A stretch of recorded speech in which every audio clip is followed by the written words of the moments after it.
Hey everybody, welcome to the show. Coming up, Disney is being sued by a former cast member for racial discrimination. A Disney chef has been nominated for a James Beard Award, and Tom Staggs' replacement has been named. Also, a little later on, Dustin and the team are going to talk about what would make the perfect Disney theme park. All that coming up next. From the Bob Barley Studio in Orlando, Florida, this is the Diz Unplugged.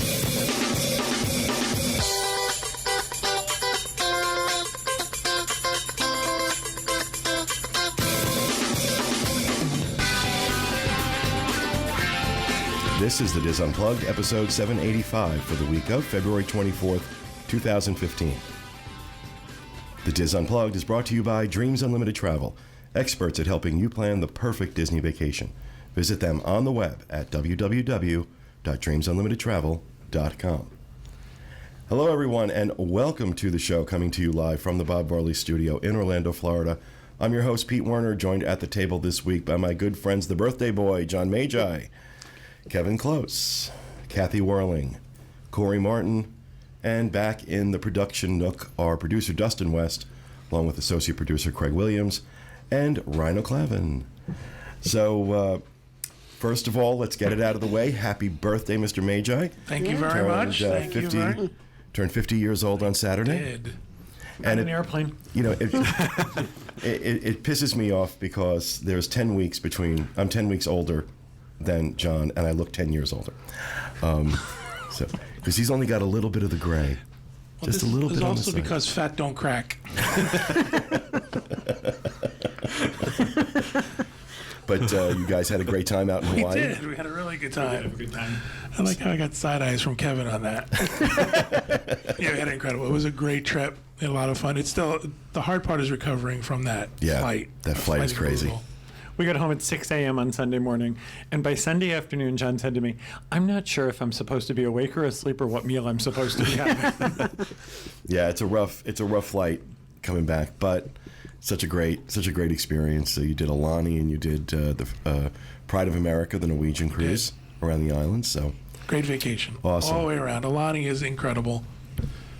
We learned something this trip.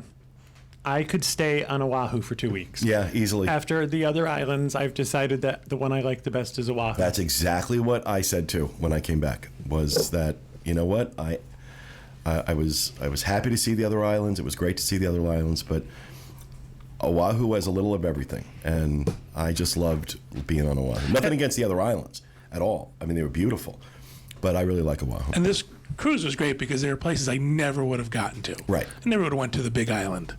You know, so it was great to see that and experience that, but knowing now that I just want to go back to Alani. Exactly. Over and over and over again. Exactly. I agree with you. And we traveled with Jeff and Val and webmaster Kathy. So it was fun to... It's a great group of people to go with. It is fun. Yeah, we had a good time.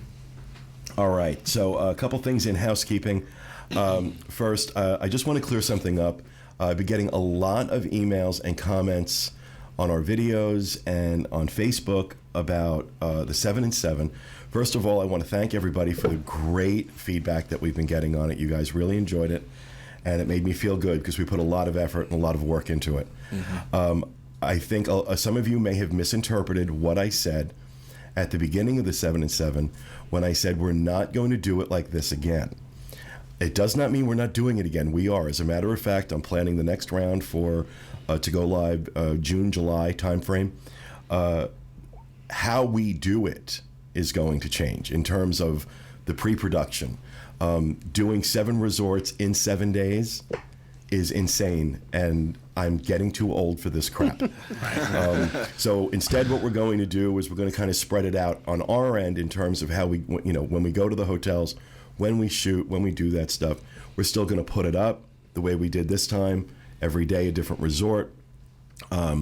Some people were a little put off by the fact this was all, these were all deluxes. Most of these were ones that we had not gotten to on the last round.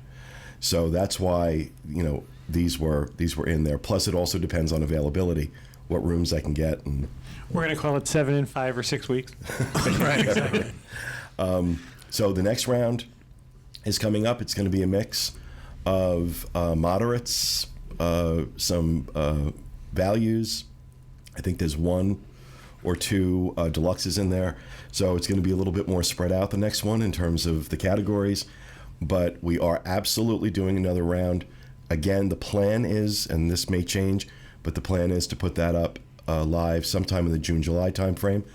And then the round after that will go up probably October, November. So we are planning on doing 2 more of these this year, and we are going to cover all the Disney resorts this year. That was the original plan back in 2012 when we did it, or 2013, to do them all in 1 year. We got through most of them, just not all of them. So, and the idea is to do it every 2 years. So we're going to do these this year. We'll not do them next year, and then do them again in, ideally in 2017. So they are still going to happen. I also want to mention that I had mentioned previously that we were going to be doing our Disneyland 7 and 7. We're going to be out in Disneyland next month. Those will be going up the end of May to coincide with the beginning of the 60th anniversary. And people were saying, well, there aren't 7 hotels. There aren't 7 Disney-owned hotels in Disneyland. There are 3 that are owned by Disney and 4 Good Neighbor hotels, which is what we're going to be covering.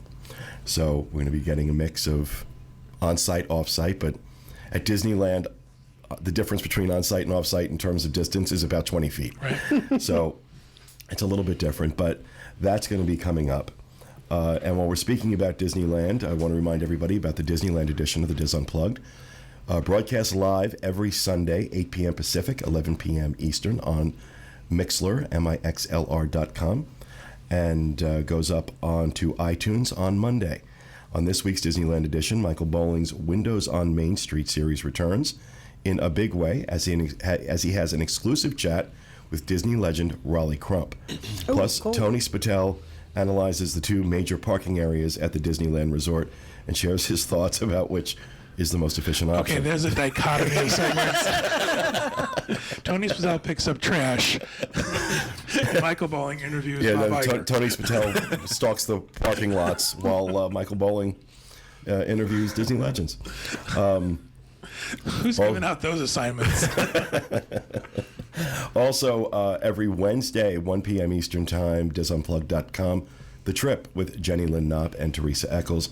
And every Thursday live, 1 p.m., disunplugged.com, The Universal Show, hosted by Craig Williams, with Julie Martin, Rhino Clavin, and Jenny Lynn Knopp. What are you talking about this week, Craig? The biggest conversation. That was attractive. I'm getting over stuff. Getting on stuff, something. The main topics coming up is the news this week, especially just this morning. The Comcast CFO accidentally let it slip during the earnings call that King Kong is officially coming to Universal Orlando. Oops. Yep. So that's the biggest thing we're probably going to spend the most time on, but we'll have a lot of stuff coming up. Okay, good. I will say I'm enjoying your blouse today, Craig. Thank you. It's very patriotic. I was trying to do that. Am I to understand you have brought illness into my realm? Not illness. It's really hot in Orlando right now, so I had to turn on the air conditioner for the first time in like a month, and all the dust just came through my house and really did not sit well with me. Mm-hmm. Okay, if I get sick, I'm coming for you. I know where you live. Okie dokie. Also, just turn the air conditioning on. Also wanted to mention to everybody, and we'll have a link to this in the show notes page, disunplugged.com. We're going to be doing some more stuff with Q&A. So your feedback, your questions, but also we're adding this feature to our feedback form where right from your computer you can leave us a voicemail. So no number to call into. You can just record it right there, and it comes right to us. We'll have a link to that on the show notes page. So start sending in your questions, comments, concerns, whatever else, and they'll be included into upcoming shows in a manner which I will determine. Which you deem fit. In which I deem appropriate. I also want to announce that starting next week, we are going to be doing some additional simultaneous live broadcasts. We'll be broadcasting live via YouTube, and we will be broadcasting live via Mixlr for audio. So we are not stopping live stream at all. You can continue to watch us live on live stream, but we will also be going out live on YouTube, and Mixlr.com, Mixlr.com. So you can sign up to follow us. Links to all that in the show notes page again. So that's for folks who can't stop and watch the show. They can listen to it live? Correct. Oh, I think people will enjoy that. Yeah. Yeah. If it's not feasible for them to watch live, but they want to listen. Plus, also especially from cell phones and things that are data limited, listening is a lot easier on your data plan than watching live. So yeah, in the same way your phone would use something like iTunes Radio or Pandora, if you can do that, you can do Mixlr. Right, exactly. So that is coming up. We've been testing that out for the last month, I think. Yeah. And making sure that, we kind of figure out how it works and how it works with our setup here, and getting into the groove of it. Seems to be going pretty well. Yeah. So we'll be making it official next week. Okay. So anything else in housekeeping before we get to poll results? I have something. Yes. We have something new that's coming up. That's going to be available at our Welcome Center. I don't know how to do this backwards. This is our new flask, our Diz Unplugged branded flask. Or Diz Boards branded flask. It is going to be $24.95 plus tax, available at the Welcome Center. It's by a company called Clean Canteen. Very nice. We like it very much. There's been some comments about we don't care exactly for the shininess of this first batch. Yeah. So maybe we'll change it for another batch. The next batch will go matte. We'll go for a matte finish. But visit us at the Diz Welcome Center, and you can purchase that for $24.95 plus tax. And coming up in probably about a month or so, everything available at the Welcome Center we're going to make available online through an online store. So you'll be able to purchase stuff. Clean Canteen wants our business. Including Disboard shirts and some leftover hashtag shirts and stuff like that. Correct. All the shirts we have there, the recent mugs we debuted a couple weeks ago, and now this, and then anything else. We're working on a whole bunch of different products, so hopefully they'll be available online soon. Awesome. Cool. Thank you, John. Anything else for housekeeping? All right, then let's get on to the poll results. Last week we asked you what you thought the best lobby at Walt Disney World was. And the Republicans? Oh, that wasn't. No, not the same lobby. Oh. Getting absolutely no love at all in this poll were the All-Star Resorts. All three of them combined got 3 votes. Oh, wow. Out of almost 2,000 votes cast. Because it's pretty much a warehouse. And with All-Star Music getting no votes whatsoever. Those lobbies look like they're made out of cardboard. They do. They're like warehouses that they put cardboard. Well, I think that's a little unnecessarily harsh, but Sorry. Okay, shipping containers. Okay. As it should not come as any surprise, the lobby that was I'm sorry, Dustin, you have these in the order I have them in the script? Yes. Okay. The lobby with the most love was Wilderness Lodge at 33%. Followed fairly closely by Animal Kingdom Lodge at 29%, Grand Floridian at 15%, and the Poly making a showing at 5.4%. I think it's obviously the Peter Dominic lobbies. Mm-hmm. Yeah, I agree with those. Are the ones that inspire the most love, and I absolutely agree with them. I think Wilderness Lodge. And it was funny because this came about as a result of the 7 and 7 and thinking about the impact these lobbies have on you when you go to stay at a resort and how important it actually is. Because it is your first impression, especially if it's your first time there. Your first impression of a hotel is the lobby. And it does set the tone.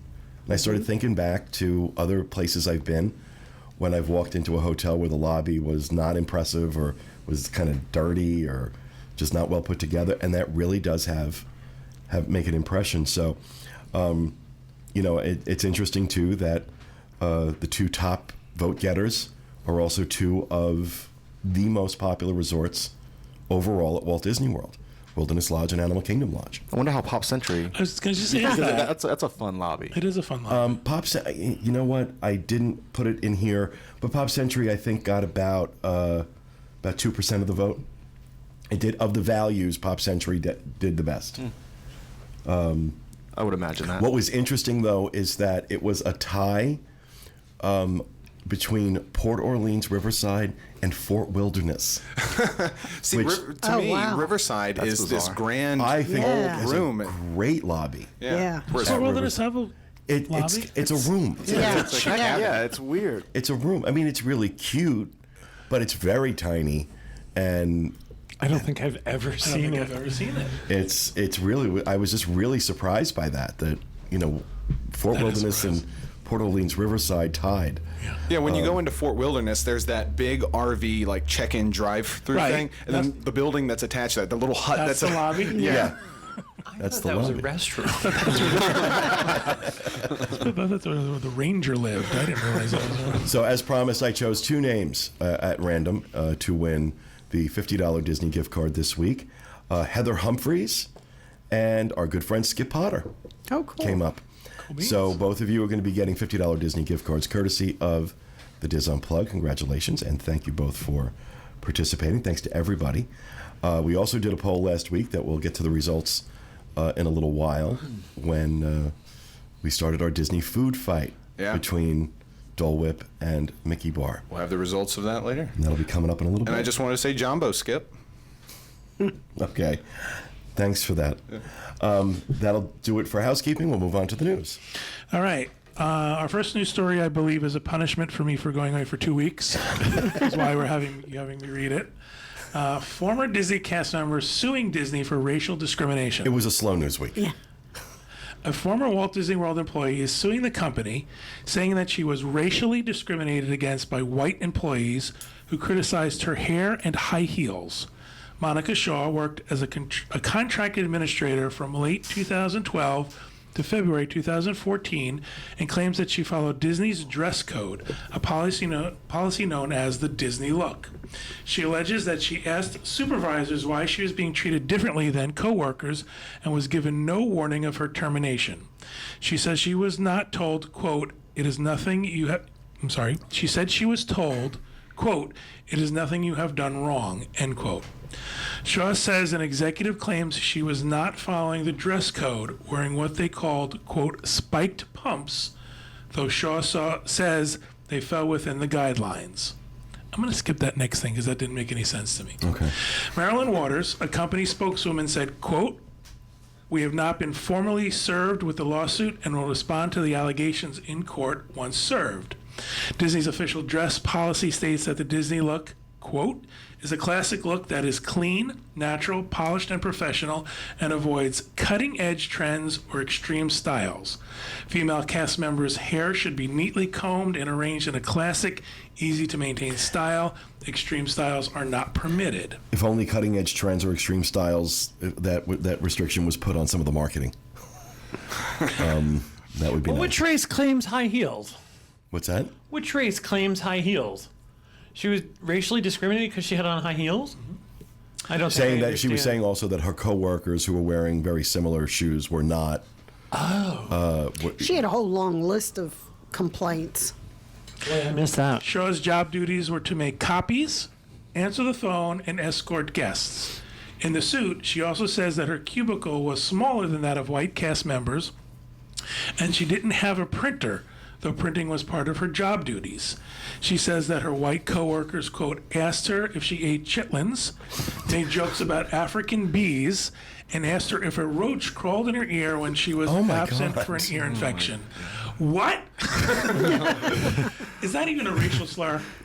According to the Orlando Sentinel, she, quote, filed a grievance with the Equal Opportunity Employment Commission and received a notice of right to sue dated November 7th, where the EEOC stated that it was unable to conclude that there were violations of federal law. Wow. You know, I don't have a printer. Well, did she have a stapler? That's what's They important. never had a stapler. Well, when Well- she filed that complaint, everything was like white in parentheses, so I felt like after I read it, like anything I wrote, I needed to put white in parentheses. It's like I get that maybe she had issues, but the things she documented, it to me it looked like she was looking for something. I think the important thing from my standpoint in terms of even commenting on a story like this is that there is no way I can understand or appreciate what African Americans go through in terms of definitely. discrimination. Some things that sound crazy to me because I've never, we base things on our own experience. Right. If we can relate to it somehow, then we can understand it. And I just don't think that it's possible, even as a gay man, and some of the things I've dealt with there, I don't think it's possible for me to understand that enough to be able to make a comment on whether any of this is legitimate.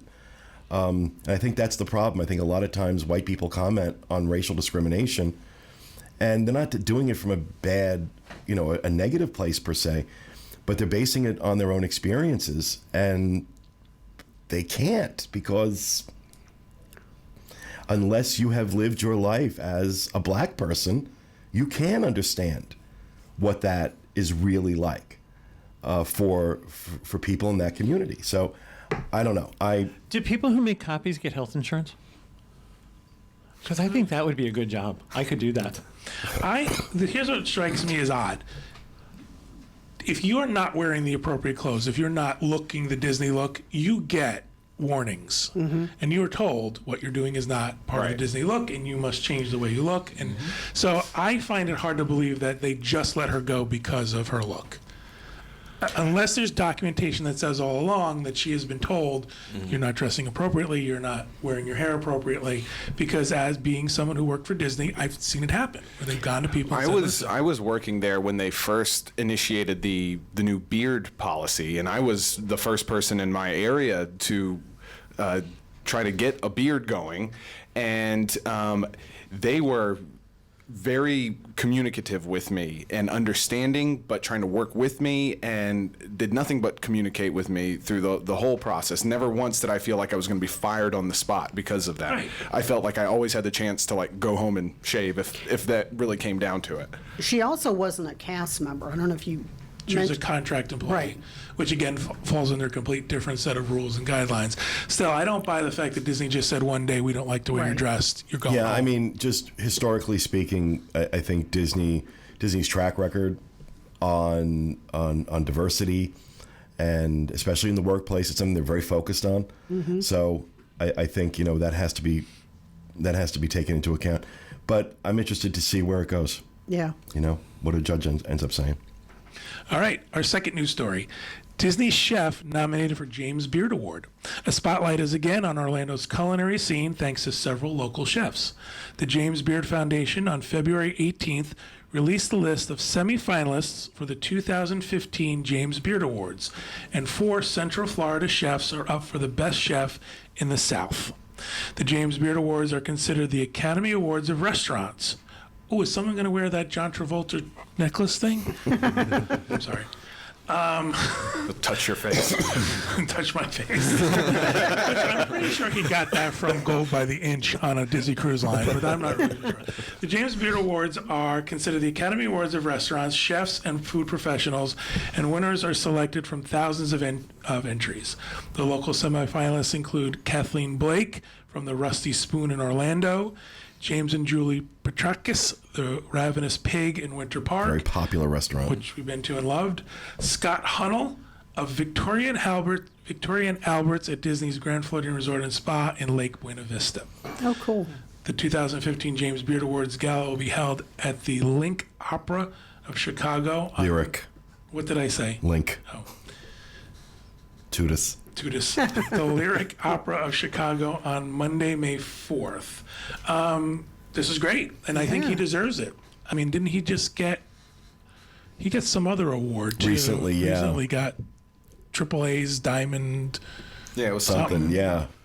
But the James Beard Award, I mean, that's a big deal. That's a big deal. That is a very big deal. That makes careers. I mean, you're a James Beard Award winner. You pretty much write your own ticket. And a lot of big celebrity chefs, that's how they got their start. They got a James Beard Award, and that and the Michelin star. Those are the things that are most coveted in the culinary world. So, and it seems like Central Florida is getting more and more recognition in these areas.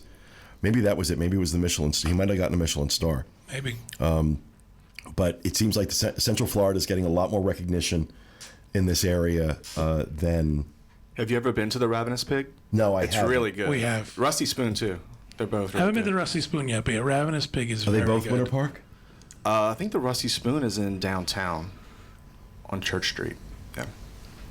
But yeah, some good Some good stuff there. Cool. Good for him. And our final news story, Bob Chapek to run parks and resorts. Bob Chapek, I don't know if that's how he's pronounced his name, has been named chairman, Walt Disney Parks and Resorts, replacing Tom Staggs. This is scaring me. Who was recently promoted as the company's chief operating officer. Chapek is a 22-year veteran of the Walt Disney Company, most recently serving as president of Disney Consumer Products, driving a technology-led transformation of the company's consumer products, retail, and publishing operations. Okay, hold on. Just stop there for a second. This tells us all we need to know about what direction the parks are going to go in. They didn't pick somebody from operations. They picked somebody from consumer marketing. So, we've been talking about a lot lately the influx of frozen merchandise onto everything. They have now, in my opinion, codified this as standard operating procedure moving forward by choosing this man to run parks and resorts. This guy is going to be looking for every place he can slap a brand on something. Oh, geez. And it's not going to be limited now to just the theme parks, because now it's going to be the resorts. It's going to be everything that he can touch, which includes cruise line. And I honestly think this does not bode well for the future. I was really hoping it was going to be somebody with more operational experience. Yeah. Somebody who understood how the parks work, the resorts work, and wasn't going to be looking at everything. Not that the marketing lens isn't very important. It has to be. It's a business, and I get that. But there has to be a balance sometimes with that stuff. Right now, that balance does not exist. I was hoping whoever was chosen for this role might bring some of that in, and I don't think this guy is it. I would have loved to have seen somebody who was already in parks and resorts, perhaps one of the vice presidents or presidents, moving their way up. Do you feel like consumer products over the last couple of years has gotten better, though? Do you feel like this person, if that is so, if they've gotten better in consumer products, that they here's could the help problem. Disney? I was in the Magic Kingdom with my family on Sunday, and here's what I notice. There's a lot of focus on the marketing and the consumer products and that stuff. Okay, great. I get it. Why are the bathrooms so filthy? Why are the bathrooms so filthy? Why can I not? It used to be when I had to go to the bathroom and I was in the Magic Kingdom or I was anywhere in Disney World, automatically my expectation was this is going to be clean, because it always was. And now, I swear to God, when I know I got to go to the bathroom, I'm like, what am I walking into? And invariably, I am walking into a filthy bathroom.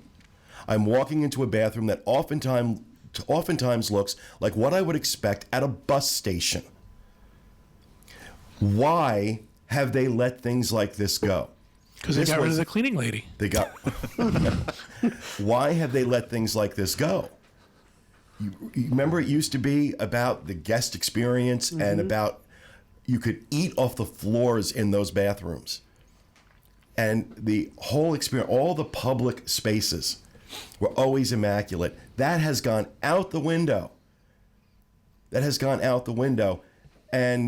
But all these resources, time, money, effort being put into consumer marketing and into the branding.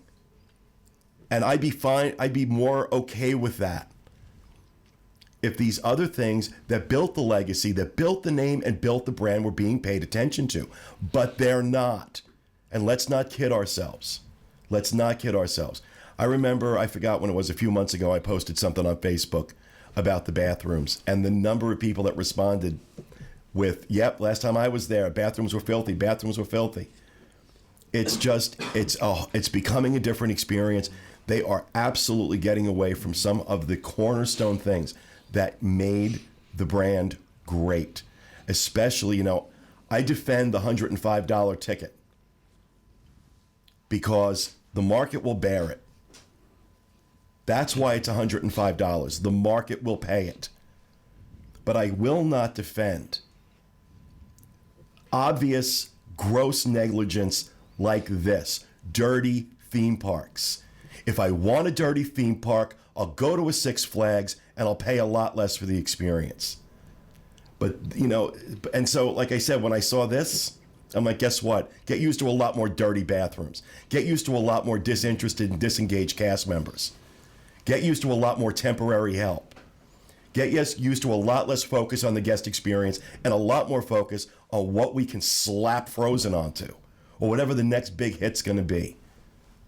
And that's my problem with this. We were at Hollywood Studios last week, and I thought Katie was going to have a stroke for seeing all the stuff that was on the ground, like popcorn and pieces of paper. And it's like, you didn't used to see that. Never. Either. And it was like, wasn't just in one area, it was the whole park. I noticed the bathrooms when we were potty training our kids, because you get really close to some of these toilets when you're potty training kids. And I'm like, oh man, like I'm just trying to keep them as far away. I mean, I'd do that anyway, but I really noticed how dirty they were. Yeah, they're filthy. They're filthy. I think the thing that surprises me is we hear about magic bands trying to fit more people in the park. We have better crowd control. We have better, we can send people in different directions. This is going to allow us to, put cast members where we want.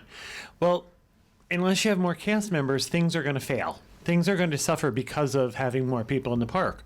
It takes more cast members to keep that many people moving in the right direction. And cast members focused on the right things. Right. Mm-hmm. So now we have, things are going to slide. And I think that that's what we're seeing. It just, I got to be honest, I was so angry Sunday. Not only that, but you walk into the park and what's the first thing you see? There's another crane over the castle. Yep. Because it seems like every other time I go in there, I'm looking at cranes and construction and saying to myself, okay, I'll defend the $105, but when are you going to start really getting back to paying attention to the guest experience?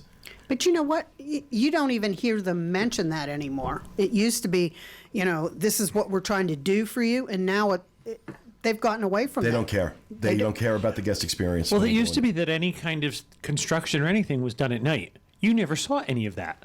Yeah, I had family who was visiting from out of town on Saturday. We went to Animal Kingdom, and I haven't been there since they started any construction, the tree or Avatar or whatever it is they're doing, and it's terrible. There's a wall everywhere in the park, and now they're splitting traffic. So if you're going one way, you can only go on one side. You can go on the other side.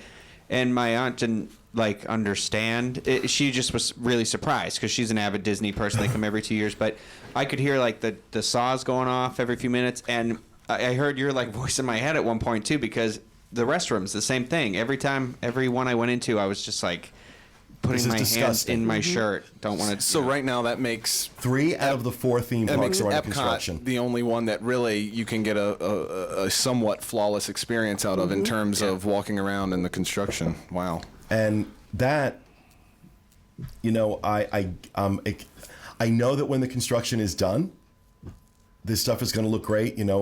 Remember when, New Fantasyland, the walls were up. And, when they bring the walls down and they're finished, they do an amazing job. There's no question about that. Same thing with Disney Springs. I have no doubt in my mind that when the construction is finished and this is open, it's going to be amazing. And I'm so looking forward to Avatar Land.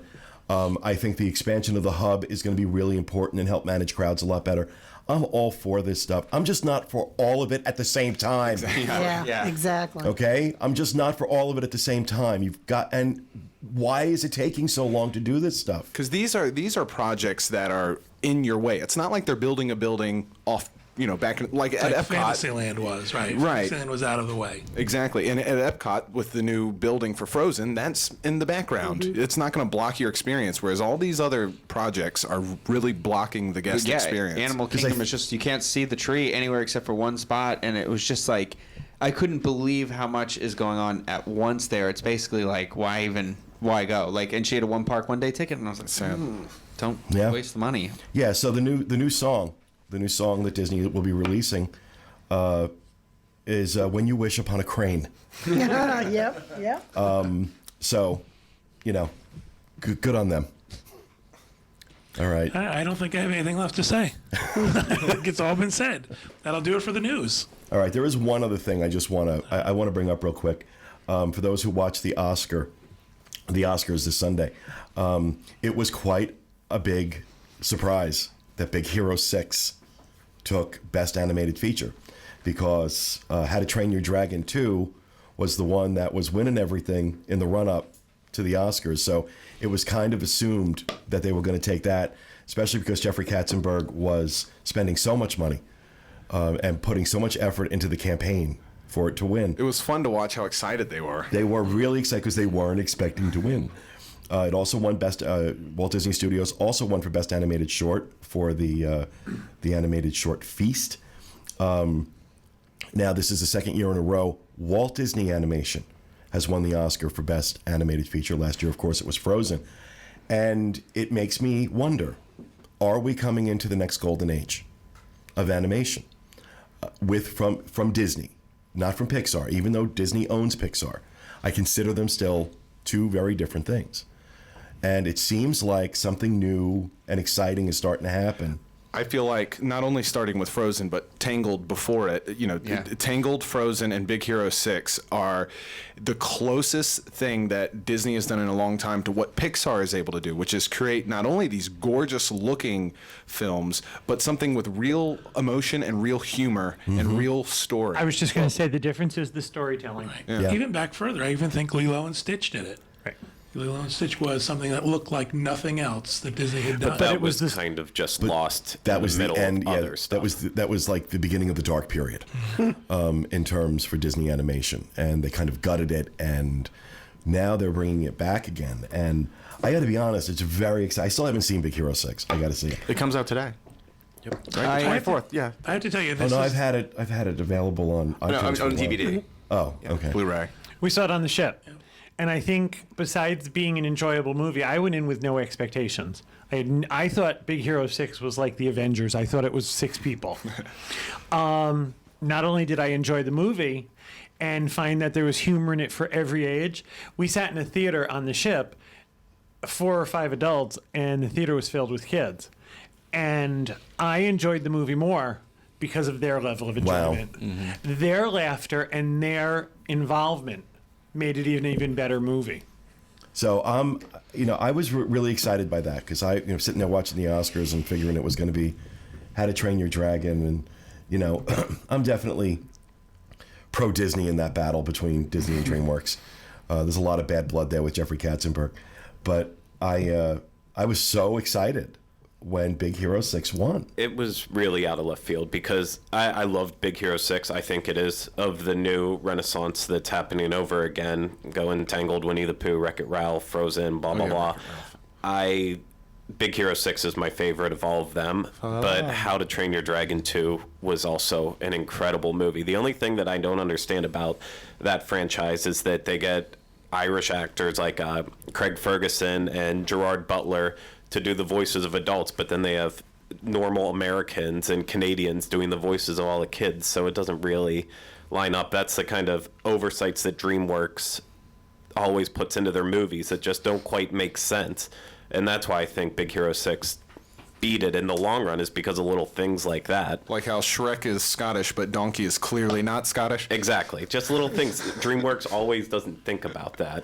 Well, the other thing too is that what they said is that if the Lego Movie had been nominated, because that was considered a very big, that was like the biggest snub of the season, was that the Lego Movie didn't get nominated, and if it had, it would have beat them both. Probably. But I think so. the Oscars, I was reading, I forgot, I think it might have been in the New York Times, that they were saying that the reason it didn't get nominated was because only people from the animation community are voting on who gets nominated, and they don't consider what they're doing with the Lego Movie to be quote unquote true animation, which I don't think is fair. Stop motion, just like It's Coral. not stop motion. Oh, it's not? It was made to look like that, but it's all computer. And it was directed by 2 live action film directors. Like there's And it does have live action portions. Yeah, at the end. But I was talking about this the other day too. That I think Happy Feet had been nominated or something. And there's a good chunk of that movie that's live action too. That movie was terrible. But I don't understand the rules of the Academy Awards anymore. They get more and more complicated every year. It's impossible to understand. If Box Trolls got the nomination, Lego Movie should have got the nomination.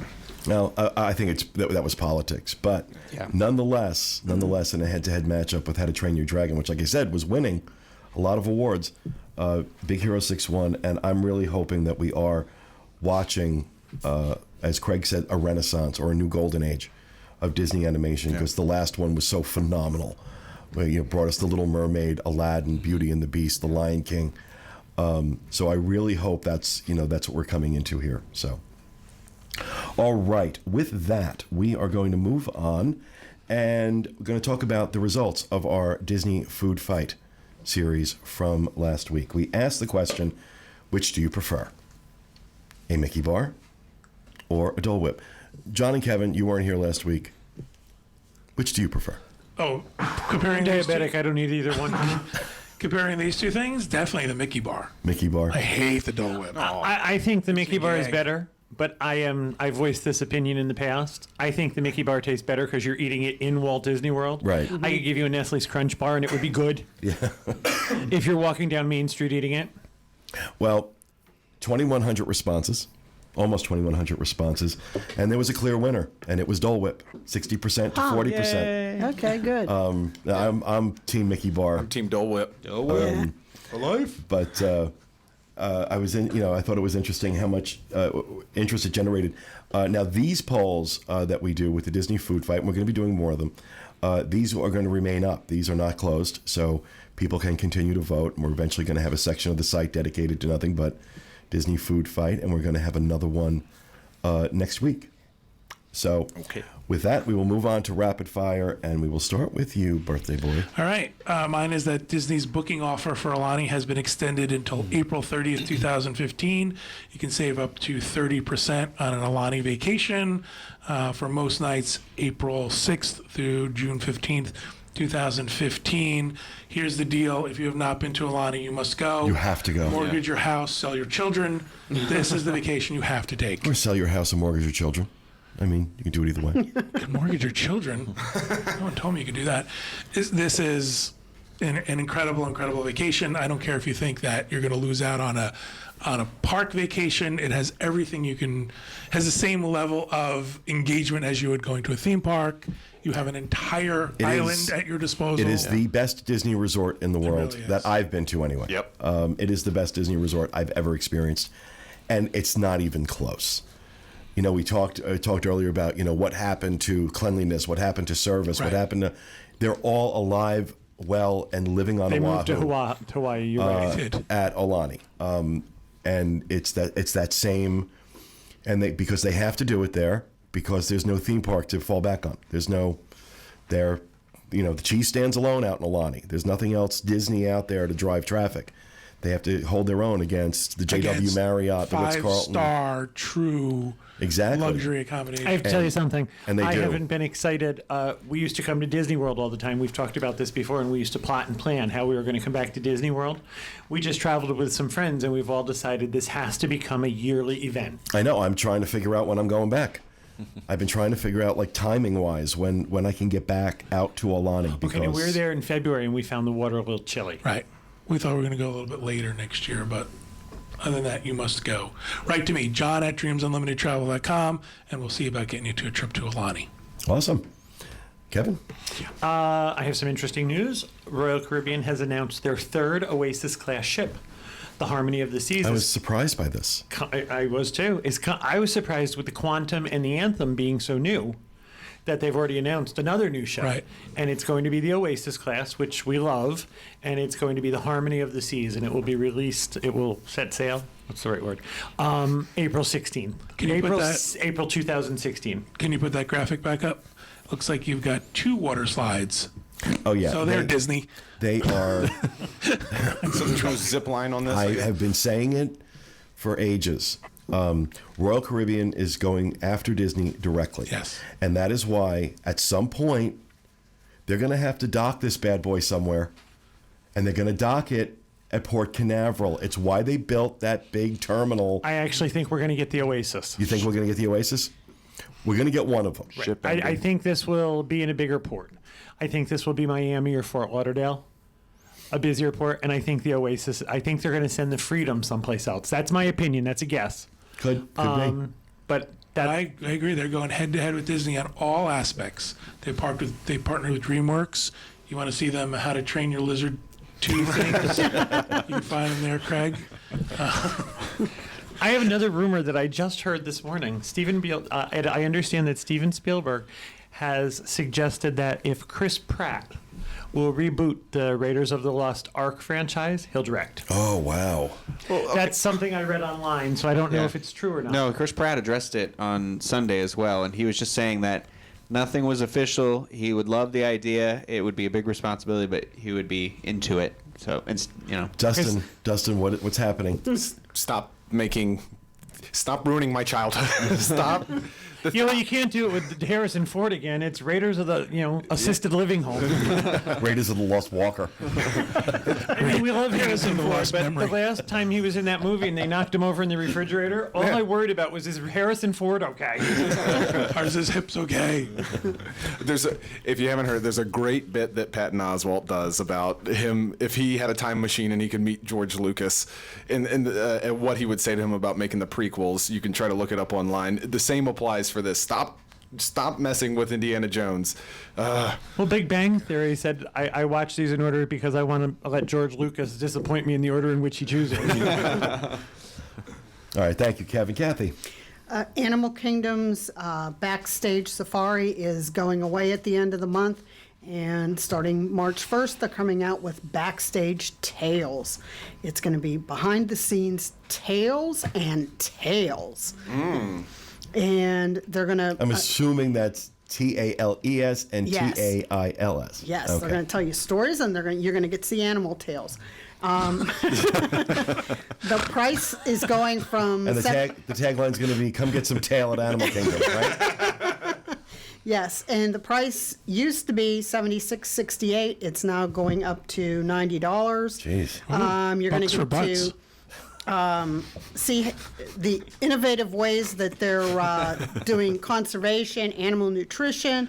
You're going to get to see how they use more than 3 tons of food a day and how they distribute it. Sounds really gripping. Wow. Tour the state-of-the-art veterinary hospital. Now that would be cool. And they're you're gonna go by the administration building, and they're gonna show you how they promote global wildlife conservation. So. Okay, I'll have to do that. Huh. Yeah. I love how Kevin pretends to not hear John's jokes. Bucks for bucks. All right, thank you, Kathy. Corey? Disney released some new drinks they're going to have at this year's Flower and Garden Festival. Bear with me on this one. The first one is La Tisana at the Botanico. It's described by the Disney Parks blog as a Venezuelan-influenced fruit punch made with orange juice, lime juice, banana puree, grenadine, garnished with a tropical fruit medley of diced pineapple, mango, strawberries, and oranges. You can add rum liqueur if you want to make it an alcoholic version. Then the next one is the Urban Mary at Urban Farm Eats. It's pretty much a Bloody Mary. It's a tomato beverage made with spicy tomato juice, lime juice, Worcestershire sauce, garnished with a pickled green bean and microgreens. A shot of vodka can be added as well. And then there's the... As you do. Well, 2 shots. Then there's the Maple Bacon Stout will be offered from Shipyard Brewery Company, and this craft beer. That's a maple steak. A Maple Bacon Stout. Maple Bacon Stout. So it's a beer. I'll try it. I probably won't like it. This will be served at the Smokehouse Barbecue and Brews. They better have that maple bacon cupcake again. I'm sure they will. It's a fan favorite. Unbelievable. Yeah, I doubt they're going to take off the popular items. And the last one's an ice pop. It'll be served at Fleur de Lis in France, which is a peach iced tea, Grand Marnier, peach raspberry, and vodka. So I'll try all of them. And what a surprise, Corey focused on the alcohol. I do like the first 2 you can get with non-alcohol too. So you can, if you're not into that. I'll have mine with non-alcohol, please. Yeah. All right, thank you, Corey. Dustin? Yes, I have some new information and artwork released for Star Wars Weekends 2015. We've already gotten some information throughout the year about Star Wars Weekends this year, and we've also done some speculating about whether or not, certain information will be released about the new films. Will they do that at Star Wars Celebration and stuff? But here are some of the facts that we have now. James Arnold Taylor, who is, I believe he's the voice of Obi-Wan Kenobi on the animated versions of the different Star Wars shows that they do. He'll return as the host of the Stars of the Saga talk show in the Theater of the Stars on Sunset Boulevard. And Darth Small will move to a new location. Darth Small. Darth. New word. Mall. Oh, I thought it was a tiny Darth. Darth Small. The place that you... It's a new character, Darth Small. The place you get your merchandise. Darth's Mall will be moving to... See, said it again. Now you've made Dustin pronounce the punctuation. Well, that's the way you did it, Darth's. New word, mall. It's going to move to a location near Streets of America, and the reason they're doing that is because of the rumor of... Actually, I don't know if it's a rumor or fact, but they're working on a new Toy Story track in that building. There's construction walls up around it now. Yeah, they're working on a third track for It's the story. third year in a row it's in a different place too, right? Because it was originally by like Rock and Roller Coaster, and then last year it was in that Soundstage one, and this year it's at the Backlot or wherever. It's near the Backlot Tour. I don't know if it's near Lights Motors Action or if they might put it in the theater back there. I'm not sure. And each night a Summon the Force celebration will take place, including Symphony in the Stars fireworks. So that's going to be every night. Always so good. Yes, I love it when the studios does fireworks. Yeah. Agreed. They do a really good job. I mean, Disney in general does a great job of fireworks, Yeah. but the those are studios- particularly good. Yeah, they feel, I don't know what it is. They Different. Feel, right. More special. Or, It seems Well, more. 'cause they're never done. It seems more intimate, like you're sort of all together, and here's these fireworks going on. And we also have an updated list of all of the characters that will appear during the weekends. You can go to the show notes page, and we'll have a link to this information, so you can keep track of everything that's going on with Star Wars Weekends, and that starts this May. And so check it out. Awesome. Thank you, Dustin. All right. Gregor. Okay, mine is very rapid. Jerrod Maruyama, the creator of Hipster Mickey artwork and some other stuff for Disney, is going to be coming on March 6th and 7th to Florida for his first time as an artist. And he's going to be at the Marketplace Co-op, where they are either putting in a new bigger section for the Wonderground gallery, or they're just I don't know. They already have that one stand inside the co-op when you first walk in that is called the Wonderground Gallery, but it is like about 6 feet tall and has maybe 10 pieces of artwork on it. So I don't know if they're expanding that section or what, but he's going to be here and signing his new work that he has coming out. I love the Hipster Mickey imagery. He's done a couple of them now, and He's done about 8 to 10 now. So a couple of them, you know. A couple. And he does They've other. defined a couple, thank God. And he has other style of artwork as well. It's more illustration stuff that would look more kind of comic booky, and he's got an interesting style. So I definitely want, if I have the chance, I want to go see him at the co-op. I think that would be cool. He'll be there from 1 to 3:30, I believe. I found a link for it on his personal website, but then it was taken down, so I don't know if he wasn't allowed to announce it and had to retract it or what. But So if I can link- find out any more, I'll find it. But as of now, I don't know. All right. He'll be there, though. Thank you, Craig. Before we go, I do want to talk a little bit about the ticket price increase that took place. We had talked about it last week in terms of the rumor that it was going up to $105 for a one-day ticket to the Magic Kingdom, and that they were also going to be removing the no expiration option, both of which happened. The point that I was trying to make last week, and I'm going to make again now, is that very few people buy the one-day ticket. I'm not saying no one does. Somebody on my Facebook page was offended that I said nobody buys the one-day ticket. Very few people do. And it's not what Disney wants to focus on. Disney doesn't want you to buy a one-day ticket. That one-day ticket, that price is designed to make the multi-day tickets look more attractive and feel like more of a deal. So, for example, and these are rough numbers, not exact numbers, a 3-day ticket actually drives the price down to $92 a day. A 4-day ticket drops the price down to $76 per day. A 5-day ticket, $63 per day. A 6-day ticket, $54 per day. And a 7-day ticket is $48 per day. And you'll notice how those prices get really appealing at 5, 6, and 7 days, because those are the days a lot of people usually will go to Universal. And we were talking about that last week too, how one of the reasons Disney did it like that was to discourage people from leaving property and going to Universal. It hasn't worked. It worked for a while, but then Harry Potter opened and it stopped working. There's nothing you can do about it at that point. So, I understand that for a certain group of people, the $105 increase, the increase to $105 is a problem. It's prohibitive.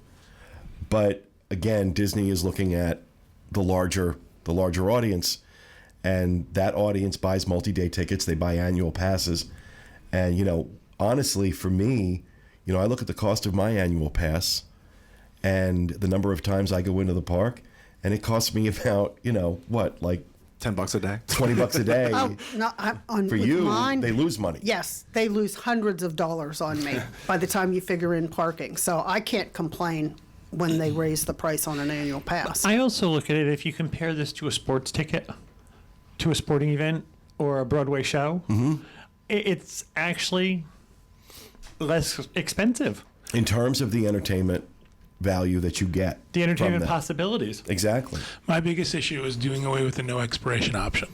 Because what I would tell people, especially Florida residents who couldn't afford an annual pass, I would tell them, listen, invest in that 5-day ticket, get the no expiration option. You can go twice this year, twice next year. This gives you the opportunity to sort of spread it out. There are people now who will not go to Disney because of it, and it makes me sad. Yeah, it is. It is. I'm surprised at that, but I think because they don't want people hedging against inflation by buying the no expiration option is the reason they took it away. And that makes me sad too. It does. I was sad to see that go, but I don't have a problem, with they're not going to raise the price if the market's not going to bear it, and that's just capitalism. That's capitalism in its purest form. The price is going to go up based on what the market will bear. And when the market stops bearing that price, they will lower it. The issue I have is the experience you get once you buy that ticket and walk into the park, which comes back to the cranes, the construction walls, the cleanliness of the streets and the bathrooms, the competence, friendliness of the cast members, which I have to say on Sunday, we ran into just a lot of really friendly cast members. I also have to say, I went into the Sunglass Hut that opened up in Adventureland. And you know what? If you're an annual pass holder, you're getting 10% off. If you're an annual pass holder and a DVC member, you're getting 20% off. And they're the same prices for those glasses as you would find in any other Sunglass Hut. And they had a great selection. They had some glasses I haven't seen before. I actually bought some. And so, and they were really wonderful and helpful, and a lot of those brands you don't find on sale at other places also. Correct. It's hard to find Ray-Bans at a discount. They're kind of the same price everywhere. Well, so I didn't realize this Ray-Ban owns Sunglass Hut. Or vice versa. I can't Or remember. one or the other. But, Yeah, they're part of the Well, same they're all company. part of Luxottica. Yeah, there you Oh, go. okay. Luxottica. so I didn't know that. Oliver Peoples is part of it as well. They've got some nice Oliver Peoples glasses in there too. It's my favorite. I know. It didn't ruin your experience because there was a Sunglass Hut in Adventureland? It did. I'm not gonna say ruin my experience. It still feels out of place. Jarring. It's kind of weird, isn't it? But no, it's kind of tucked back. It's not obnoxious. But, obviously, if it did jar my experience, it didn't prevent me from buying 2 pairs of sunglasses while I was in there. Okay. But I thought, it very friendly. The cast members working there were very friendly. We just came across a lot of overly friendly cast members, which was nice to see. I should have asked while we were there if they work directly as Disney cast members or if they work for Luxottica. I didn't think to ask that either. I think it's funny that people are that upset about a Sunglass Hut in the Magic Kingdom. Walt Disney had a bra store on Main Street. Walt Disney had a Hallmark store on Main Street. My issue was when they put Starbucks in place of the Main Street Bakery, because that was iconic.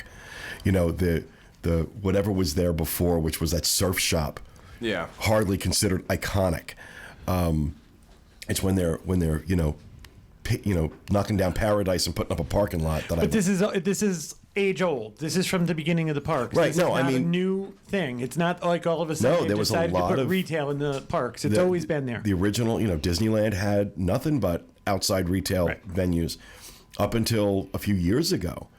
I have a ring. I have a ring that I bought at the Jewel of Orleans back in 2000, which was an outside company that leased space.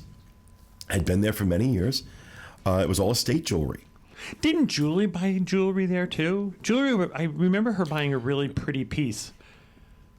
I don't remember. I know she did a lot of window shopping there. I think she It was bought one of my something, favorite too. stores. He's blacking out. He's erased it from his mind. No, she didn't buy anything. No. Well, maybe she told us about that when you weren't here. Yeah, probably. I believe that. So, all right. Well, that is going to do it for me for this week. Coming up next, Dustin and the team are going to talk about building the perfect Disney theme park. So we hope you enjoyed the show. I'll see you again next time with another edition of the Diz Unplugged. Thanks for being with us, everyone. And remember, stay out of the damn lakes. Have a good week.